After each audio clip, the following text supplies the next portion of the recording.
From the station working for you, this is WRTV News at 11, streaming now. First at 11, the video Metro Police want you to see as they search for suspects in the city's most recent homicide. Thanks for joining us tonight. I'm Nicole Griffin. Metro Police released this video just hours after a man was shot at an East Side hotel. The possible suspects, a white man driving a white four-door pickup truck and his black male passenger. The victim, whose name has not been released, was found critically wounded in a second-floor room at the hotel in the 6800 block of East 21st Street. He died later at the hospital. If you have any information on the two men seen in this video here, call Crime Stoppers. That number's 317-262-TIPS. Now to the very latest numbers tonight as we continue our coverage of the coronavirus and its impact on Indiana. The state health department reports 6,255 new coronavirus cases. 48 more Hoosiers have died with COVID-19, bringing the total number of deaths to 5,040. Since March, more than 295,000 Hoosiers have tested positive for the virus. Nearly 3.9 million tests have been administered in Indiana. As COVID-19 cases continue to climb, we're taking a closer look at what churches are doing to prevent the spread of COVID-19 as they provide services for the community. Many are still holding in-person gatherings. WRTV's Megan Sanctorum spoke with faith leaders in our area to see what they are doing to keep families safe. The doors are open, and hundreds of people made their way to Traders Point Christian Church locations on a rainy Sunday morning. We want to stay as safe as we possibly can. Obviously, just like there are other businesses that are still open that are trying to stay as safe as they can. Throughout the church, you'll find signs like this. Hand sanitizing stations and masks are required at all times. As far as seating goes, every other row is left empty. The crowd here still larger than you may see elsewhere, as Holcomb's current executive order does not place a limit on the size of religious worship services. We don't want to take advantage of the fact that he's sort of left us, quote unquote, exempt. We want to be mindful of it. So the lead pastor here says they're doing everything they can to keep people safe. But another large church in the area is taking a much different approach. Even though there was the exclusion of churches, we still know when crowds get together that you're more likely to get the disease. The Eastern Star Church building was closed and quiet this morning. They've been completely virtual since March. We are very, very concerned about our congregation and their health. And we know for Black people, we're more likely to get COVID-19, more likely to be hospitalized, and more likely to die from it. And our congregation is predominantly Black. They've been taking their services to the web, broadcasting them on TV and over the radio. Traders Point is streaming their services online as well. Leaders saying in-person attendance is currently 30 to 40% of what it was last fall. We're physical, social beings. And so even though we maybe can't be 6 feet within each other, just being in the same room together and singing, there's something really powerful about that. And this feeling of isolation, I think, is getting to a lot of people. Working for you, Megan Sanctorum, WRTV. Megan, thank you. Eastern Star Church says they have no plans to resume in-person services anytime soon. Leaders saying they will continue to follow the science and recommendations of local leaders. Leaders at Traders Point say they're in constant communication with health leaders and will suspend in-person services if they need to. Tonight, Indiana University students are starting their Thanksgiving break, but once it ends, students won't return to the classroom until February. It's part of an effort to slow the spread of COVID-19 cases and keep everyone safe. Tanaya Jones is a freshman political science major at IU in Bloomington. Before leaving campus, IU had students like Jones take a departure COVID-19 test. If they tested negative, like she did, the university advised them to continue on with their normal routine, take care when traveling, wear a mask, stay physically distanced, and wash hands often. So we wanted to find out how students like Jones were planning to spend the next few months at home, especially for the holidays. Jones says for Thanksgiving this year, things will look different as her family prepares to scale back their celebration. This year, we're not really having as much family over as we usually would. So usually, like last year, it's a big family function and we're doing it real big. This year, it's more of our immediate family. Other than that, me personally, what I'm going to do just to stay safe is, wear my mask all the time and definitely make sure that I am have hand sanitizer. I'm a real germ type of freak. Like, I hate touching things and then not having hand sanitizer. So definitely hand sanitizer on deck. And just really just being alert, being aware, not really going a lot of places. Well, Jones, who graduated from Lawrence Central, will be spending a majority of her time at home here in Indianapolis, working and taking online courses. In-person classes resume at IU on February 8th. With the recent surge in COVID-19 cases, along with the upcoming holiday season, the Hamilton County Health Department is providing new guidance with action families can take to help slow the spread of COVID-19. The Health Department is updating its Show Some Class campaign to reflect the change in trends being seen through contact tracing. They want to help families make smart choices so they are safe, as contact tracers have revealed a majority of the recent cases in that county have come from social gatherings. The acronym CLASS stands for Celebrating Virtually, Limiting Travel, Avoiding In-Home Gatherings, Speaking to Contact Tracers, and Staying at Home. The health department says people must avoid Thanksgiving bar crawls and Black Friday crowds as well. And if you do have extended family over, make sure to limit the number of people, celebrate outside, or even open windows to allow for more airflow. The biggest thing is that, you know, we need to get back to we're all in this together, and that my actions impact not only my family, but my coworkers and their families as well. We would ask that you make the hard decision and, you know, limit your contacts with folks that you've not been spending time with right now. Try to keep it to your immediate family and those that have been in your personal bubble as much as possible. We know that's a big ask, but that's what's really going to help us overcome the hurdles. In Hamilton County, according to the health department, they have only had a 34% success rate on contacting people who have tested positive for the virus or people in contact with an infected person. You are encouraged to save this phone number on your screen from the state health department's COVID-19 hotline. It's 833-670-0067, and it may pop up on your caller ID as IN Health COVID when a contact tracer is calling. And you could also see a text message like this one here. That number would be coming from 877-548-3444.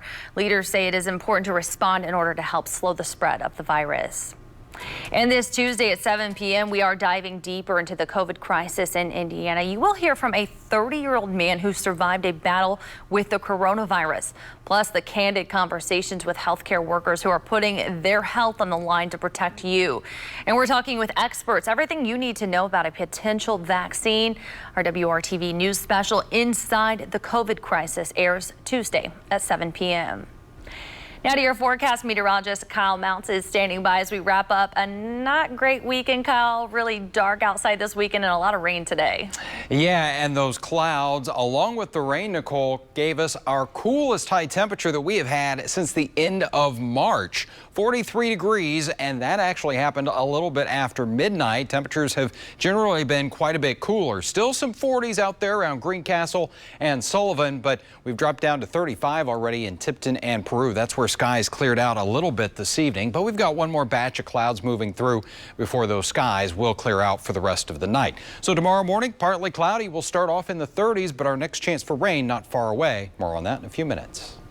Kyle, thank you. Tonight, friends, family, and colleagues of a veteran firefighter in Indianapolis are preparing to say their final goodbyes. IFD engineer Matthew Bennett will be laid to rest tomorrow afternoon at Crown Hill Cemetery. Today, before his public showing, the IFD Chiefs Honor Guard began to stand watch at Crown Hill Funeral Home, where they remain tonight. Bennett was 49 years old and was assigned to IFD Engine 1. Just before 10 a.m. on Friday the 13th, he drove Engine 1 to a possible structure collapse. And shortly after arrival, Bennett was complaining about chest pain and was taken to the hospital. He did not survive and passed away Saturday, November 14th. Before joining IFD, Bennett previously worked with Wayne Township and Franklin Township Fire. He was also an IFD dispatcher and a Wishart EMT, and he's someone who will be remembered as a public servant. The public and serving the community was what Matt was about. From a young age, I think his mother told us 11 years old, to when he passed away at age 49, a month short of his 50th birthday. Matt was all about protecting the community and serving the community, which we are. And that's what the common bond that all of us firefighters have. Is we all have one goal, that's to protect our community. And Matt was all about that. Well, services will be closed to just family only tomorrow, but a procession will follow the funeral around 12:30 p.m. His casket will be placed on IFD Engine 1 for the procession from Crown Hill Funeral Home past IFD Station 1 and returned to the cemetery for burial. He will be laid to rest in the Heroes of Public Safety section of Crown Hill. Still ahead, the coronavirus death toll in the U.S. now surpassing 250,000. Up next, why health experts say the darkest days are still ahead of us.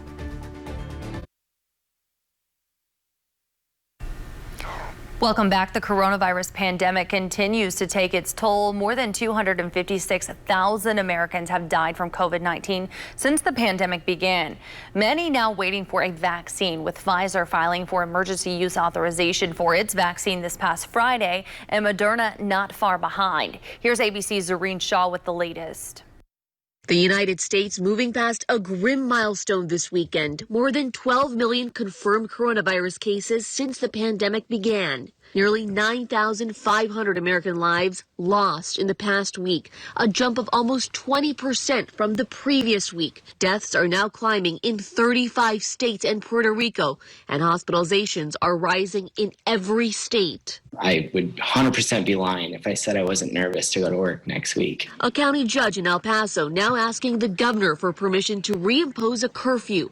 The city's main morgue and 9 mobile units filling up. FEMA sending 25 ambulances to Minnesota to help in transferring patients between hospitals due to capacity issues. 15 members of one family in Arlington, Texas, diagnosed with the virus after a small birthday party. Took every single precaution with the exception of gathering. You are not immune, your family's not immune, but staying at home, you can prevent the spread of COVID-19. Officials now focused on the holiday season. There are more family gatherings, 37 days between today and January 2nd of significantly increased social activity. The CDC has urged Americans to avoid travel and to celebrate just with those in your own household. When you're eating and drinking, obviously you have to take your mask off. We know now that those are the kinds of situations that are leading to outbreaks. On Friday, Pfizer filed for emergency use authorization from the FDA for its vaccine.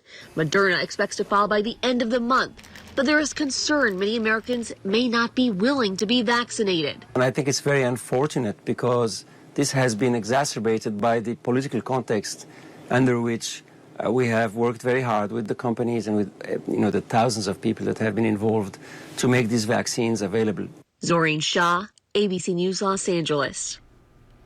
A new drug therapy from Eli Lilly and Company received emergency use authorization from the FDA last week, but the new EUA says the drug can be used in combination with remdesivir to help treat hospitalized COVID-19 patients needing supplemental oxygen.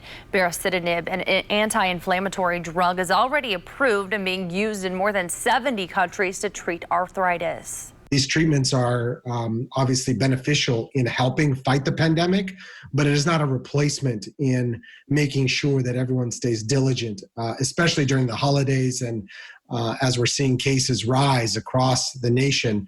I do think that one important element is we're hopeful that baricitinib can help those that are already hospitalized and also reduce the burden on the hospital system to get patients out of the hospital as quickly as they can. Lilly is working with healthcare systems and governments to make sure patients have access to the drug. Kyle. Well, we picked up about 1.25 inches of rainfall in Indianapolis as we continue to kind of chip away from that rainfall deficit. The wet weather has moved out and eventually we'll start to scour out some of those clouds. Right now with temperatures generally in the 30s, still at 40 though in the Shelbyville area. By tomorrow morning, we're not going to see those temperatures really tank, but it will be chilly. You'll need the coat for sure. 34 in Indianapolis, Lafayette, right around the freezing mark for you in Peru, and 36 in Muncie. It will be nice to see the sun return to central Indiana as we go into our Monday. That clearing line continuing to make its way through. Now we will still have some clouds out there, but brighter skies than what we had both Saturday and Sunday. Notice as we go toward 5 o'clock Monday evening, we start to see those thicker clouds though already moving in from the southwest. Eventually, they will lead to some rain chances. But our Monday forecast, even with the sunshine, temperatures are just not going to warm a whole lot here. We're at 41 degrees for you at noon. We'll get into the middle 40s, I think, for an afternoon high. So it's cool, but it's really not too far from where we should be this time of year. 47 the forecasted high in Indianapolis. 49 is the average. We're calling for a high of just 46 in Richmond. But the warming trend will continue to build on that here as we go into Tuesday, upper 40s and close to 60 degrees by Wednesday, but it comes with that next chance for some wet weather. And Tuesday morning, we may see a few showers, but I think the more widespread rain is going to come in here as we go into Tuesday night and throughout Wednesday. Wednesday should be a fairly soggy day as we go through time here, even by 7 o'clock Wednesday evening. We've still got some rain, and right now early projections from the models coming in about a half to another inch of rainfall is possible here. But we are going to dry things out in time for Thanksgiving. Looks like we'll have partly sunny skies at that point and seasonable temperatures as we make our way into the lower 50s. 7-day planning forecast as we put it all together for you, and there are some cool mornings into the 30s. It gets a little better, though, as we head into early Wednesday. Again, we will have some rain to go along with that, and then things are fairly quiet behind that system with a few more showers into next weekend. Kyle, thank you so much. Well, there were only around 12,000 fans inside Lucas Oil Stadium for Sunday's Colts game, but they'll be talking about this one for a long time. We've got reaction from a wild one when the news at 11 continues.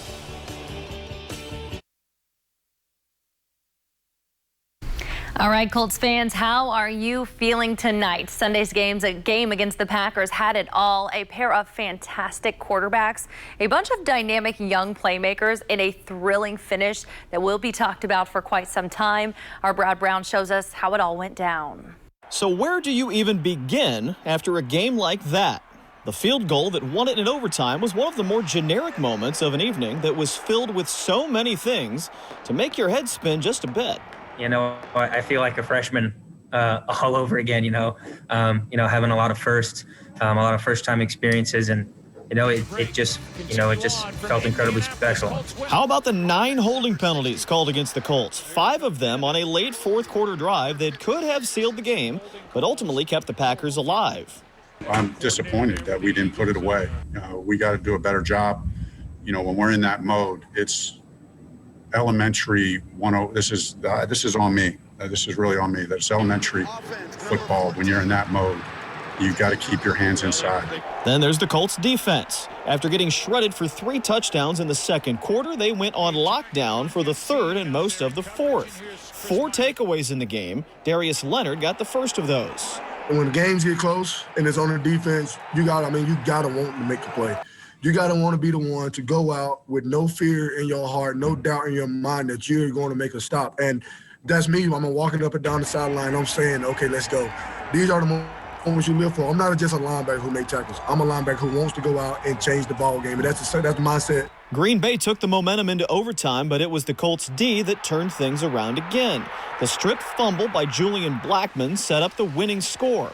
Back-to-back games now keeping the opponent out of the end zone after halftime. Honestly, I didn't know that I forced it until I got up. So at first, I knew I hit his arm, but I had no idea that the ball was out. Once I saw that the ball was on the ground, I started flipping out. As soon as I saw him jump on it, I knew it was our ball, and I knew I caused the fumble. As for the offense, outside of that frustrating late drive, they were able to make key plays for most of the game. The running attack piled up 140 yards on the ground. Phillip Rivers found 11 different receivers, 288 yards, and 3 touchdowns. It felt like a big game when we came out for warm-ups. It had just a little more energy to it. Aaron Rodgers is over there. I mean, it's the Green Bay Packers. So the the best team record-wise in the NFC. So it did feel that way. A team you only get to play once every 4 years. As a tough deficit against that group. But our defense, man, did they tighten up and anchor down there in the second half. And when it was all done, even the Colts' top man had a chance to enjoy what could eventually be a season-defining moment. Our guys hung in there, and truly one of the most exciting victories we've ever had at home here, and obviously in overtime too, so we couldn't be more elated. The Colts offense held the ball for 35 minutes time of possession on Sunday. That's a stat the Packers had been dominating for most of the season, only allowing their opponents about 26.5 minutes. Ultimately, though, came down to just a few plays on both sides of the ball either way. The Titans also went to overtime and also came away with a win on Sunday. Derrick Henry ran in the game-winning touchdown for Tennessee, 30-24 final over the Ravens. Titans trailed Baltimore 21-10 early in the third quarter before coming back to force overtime. That leaves the AFC South leaders tied at 7-3. One will get the division title in a home playoff game. The other looks for now to be a solid contender for an AFC wild card. The Titans are here next Sunday. The game could essentially count twice for the Colts. If they get a win, not only would they take a one-game lead in the standings, they would lock up the tiebreaker with the Titans by sweeping the regular season series. We'll see if that game next weekend is as exciting as this one. Brad Brown, WRTV Sports.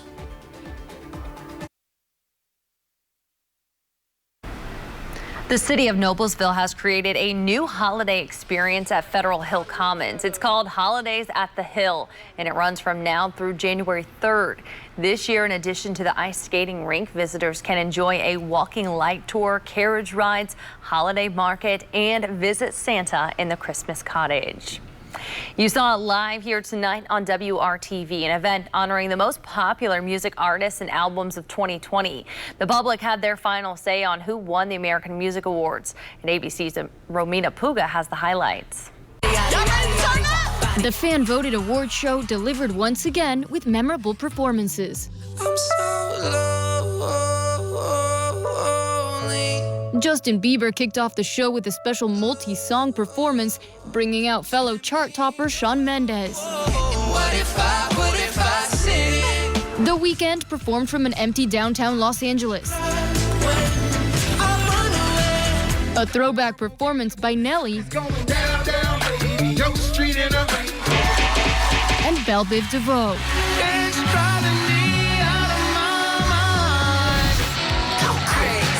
Host Taraji P. Henson kept the night fun and COVID safe, but not forgotten. I'm just happy to be off the couch and in some real fashion, you know. Hey, The Weeknd! The Weeknd took home a handful of the fan-voted awards, including Favorite Soul and R&B Album and Soul and R&B Song. Yeah, that's it. Thank you. Dua Lipa, Don't Start Now. Dua Lipa accepted the award for favorite pop rock song for her hit Don't Start Now, all the way from England. My God, thank you. Get a bucket and a mop. It's some wop, wop, wop. Cardi B and Megan Thee Stallion. While first-time nominee Megan Thee Stallion took home favorite rap hip-hop female artist. Thank you, Mama. I know you watching over me. And thank you, Grandma, from watching from home. Taylor Swift. But the record breaker of the night, Taylor Swift, beating her own record for most AMA wins ever, including the coveted Artist of the Year. We haven't been able to see each other in concert, but I still feel really connected to you through the music. Romina Puga, ABC News, Hollywood. All right, let's get ready for Thanksgiving week here, and we will start off on the dry side. 47, some sunshine on Monday, then we'll increase the clouds. Isolated shower on Tuesday, but it's really Tuesday night and Wednesday where we'll have some widespread rain once again that could add up to about an inch of rainfall. Dry, 51 for Thanksgiving, and then next weekend looks like it could be active once again. All right, Kyle, thank you, and thank you so much for joining us. Have a great night.